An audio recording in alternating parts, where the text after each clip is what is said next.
দেখাইতে পারেন, এটা তো শর্মের জায়গা, এটা কি দেখান যায়? কক্সবাজার কুতুবদিয়া মেম্বার এর কাছে বিচার চাওয়ায় অপরাধ হলো অসহায় বিধবা মরিয়ম বেগমের।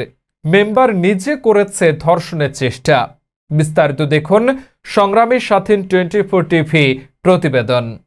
আমার বুধবারে কামড় দিয়ে আমি শরম দিকে করবো, শরম তো আমার গেছে গা। মেম্বার আমাকে 10 কোটি মামলা দিবার পরে ও 3 মাস ফালাতে গেছিল। 3 মাস ফালাতে পরে ও থানার অফিসারের লোক কথা বলে কি জানি না, ও এখন রাস্তায় হাঁটে।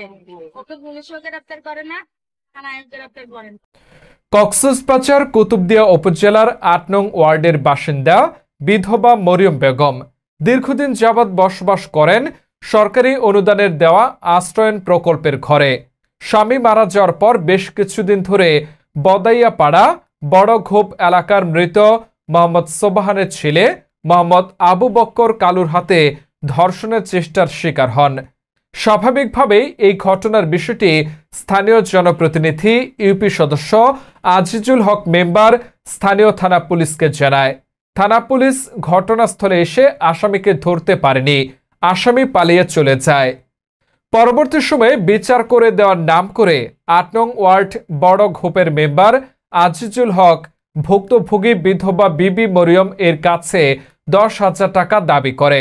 টাকা দিতে রাজি না হওয়ায় তাকে মেম্বারের সাথে রাত কাটানোর জন্য কক্সবাজার যাওয়ার অফার দেয়। অফারে রাজি না হওয়ায় রাতের আধারে মেম্বার নিজে বিবি মরিয়মকে ধর্ষণের চেষ্টা করে।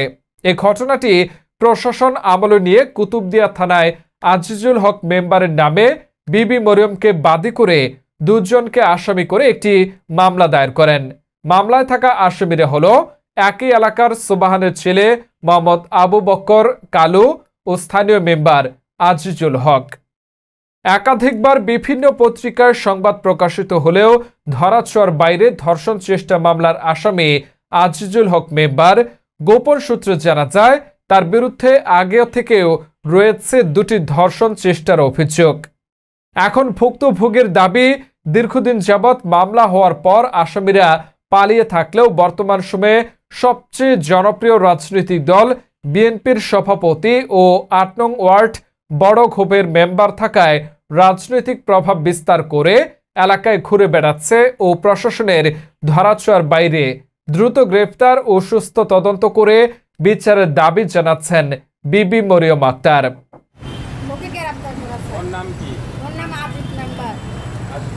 আপনার সাথে কি ঘটেছে? আমার সাথে ঘটেছে, আমার বাড়িতে একজন আসামি ঢুকছে। ঢুকার পরে আমার মেম্বারকে বলছি যে মেম্বার সাহেব এরকম আপনাদের এলাকায় কিছু পোলাপানে আমাকে ডিস্টার্ব করে। 19 তারিখ রাতে মেম্বারকে বলছি, 20 তারিখ রাতে আমি কাজ করি, কাজ থেকে আমার বাসায় আসছি। আসার পরে দেখি যে তেল লাগে। তাই আমি একটু তেলের লাই আমার বাড়ির সামনে একটা দোকান আছে, ওই দোকানে গেছি। যাওয়ার পরেতেই ও আমার বাড়িতে কীভাবে ঢুকেছে আমি জানি না। আমি দোকান থেকে আমি বাড়িতে ঢুকছি, ও আমার সাথে হাসি লাগাই দিয়ে আমি ধাক্কা মারি আরে ঘরের ভিতর থেকে রুমের ধাক্কা মারি। আমি কেবল বাইরে আইয়ারে বাইরে ঢুকে মারি দিই। বাইরে থেকে আবার মারি দেওয়ার পরে দিই মেম্বারকে ফোন দিছি। করার পরে দিয়ে আমি গেছি নৌবাহিনীতে ফোন দিই, আমি 349-এ কল দিছি। ওরা পুলিশ এসে রাইতে 2টা বাজে, নৌবাহিনী এসে রাইতে 3টা বাজে। আসার পরে দিই দেখে তালার জায়গার তালা আছে, আসামি বাথরুমের দিকে 3 ক্লিয়ারে ফালাই দিচ্ছে। ফালাই যাওয়ার পরে দিই পুলিশের নৌবাহিনী বলতেছে ঠিক আছে এটা তো মারাত্মক ঘটনা, তুমি থানায় মামলা করো। মেম্বার সাহেব বলতেছে যে তুমি মামলা স্যার আমার উপরে সারে দেন, আমি এলাকার মেম্বার, আমি আগে বিচার করবো। বিচার মানে যদি ওরা না মানে তাহলে ও মামলা দিবে। এরা ও আমাকে এরকম করে ঘুরাই। ও 23 তারিখ রাতিয়া 9টা বাজে গেছে আমার বাড়িতে। হ্যাঁ, তুই যদি আমাকে 10,000 টাকা দেস আমি বিচার করবো। ও বলতেছে 10,000 টাকা যদি না দিতে পারো তুমি আমার লোকের কক্সবাজার চলো, তুমি আমার লোকের রাখতে। আপনার মামলার প্রথম আসামির নাম? আমার মামলার প্রথম আসামির নাম হচ্ছে যে কালু, আবু বক্কর কালু। ওর বাড়ি মামলায় আসামি 2 জন। তাহারে দিই 25 তারিখ দিনে 2টা বাজে আমার বাড়িতে যায়।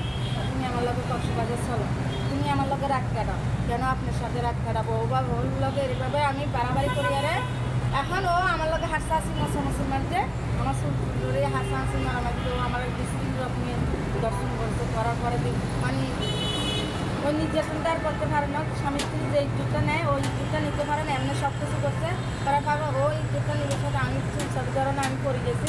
পরে জানার পরের সাথে ও আমার বুধবারে কামড় দিয়েছি। আমি সরম দিকে করবো, সরম তো আমার গেছে গা ওর কারণে। তো ওই জায়গাটা আমার কামড় দিয়েছি, কামড় দেওয়ার পরে আমি পড়ে গেছি। পড়ে যাওয়ার সময় ও মনে করছে কি আমি দেখা পাই কিছু না পারবো, ওই সময় ও আমার নির্যাতন করে দিল। আমি যাইয়ারে পেটিকুট কিনলে ব্লাউজ গায়ে আমি বলছি ওসি হিসাবে আমার মামলাটা নিয়েছে। নেওয়ার পরে বলতেছে যে ওটা তো তোমাকে তো দর্শন করানো মানে চাকরি মশামশি এটা কিছু তো ওইটা করার মানে আমার ইজ্জতটা নিবারে না বাকি আর তো সব করিয়ে লাগছে। ও যদি আমার শর্মের জায়গায় কামড় দিতে পারে, আমার এখানে কামড় দিতে পারে, আমি তো বুকের টানা দেখাইছি আর তো দেখাইতে পারিনি। এটা তো শর্মের জায়গা, এটা কি দেখান যায়? আর সুস্থ বিষয়টা আমি পাই ও আমাকে এরকম এরকম দর্শন করে।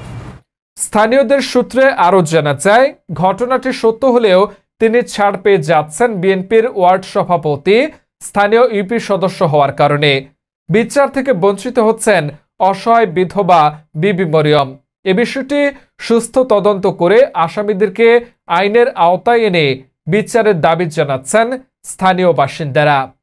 সালের একটা ঘটনা ছিল, জি এক হিন্দুর পরিবারের র্যাপ করতে দিয়ে ওনারা যখন নিয়ে আসতেছে বাড়ি থেকে, জি তখন ওর বাড়ি বাধা দিছিল, বাইরের সাথ মাইরিয়া একদম জুলি বাড়ি বাইর করে একদম বিদেশ চলে গেছিল। 16 বছর ছিল ওখানে, জি জি ওইটা মামলা হয়েছিল। তখন মামলা ও সৌদিয়া চলে গেছে 16 বছর পরে। আসা এটা করতে আবার আর মধ্যেকার আরেকটা করছে 2022 সালে আরেকটা মহিলার লাঞ্ছিত করছে। ঠিক আছে, ঘটনা এ বিষয়ে মামলায় থাকা 2 নং আসামি ওয়ার্ড বিএনপির সভাপতি ও বর্তমান ইউপি সদস্য মেম্বার আজিজুল হককে জিজ্ঞাসা করলে তিনি বিষয়টি পুরোপুরি অস্বীকার করে বলেন, বিরুদ্ধে একটি অভিযোগ উঠেছে, একটি যৌন হয়রানির একটা মামলা হয়েছে নাকি থানায় আপনার নামে? জি জি এই ঘটনাটা কতটুকু সত্যতা তা এরকম কোন ডকুমেন্ট আছে? আমি ওনার মোবাইলে ফোন করছি, এরকম কোন ডকুমেন্ট দেখাইতে পারবে? দেখাইতে সরাসরি নাকি গিয়েছেন আপনি? আমি কোথাও যাইনি এখন, আমি তো জবই দিয়ে দিয়েছি, যাওয়ার তো প্রশ্নই আসে না। উনি আবার না, উনি এখন বলতেছে এখন মামলা একটা করছে তো আমার বিরুদ্ধে।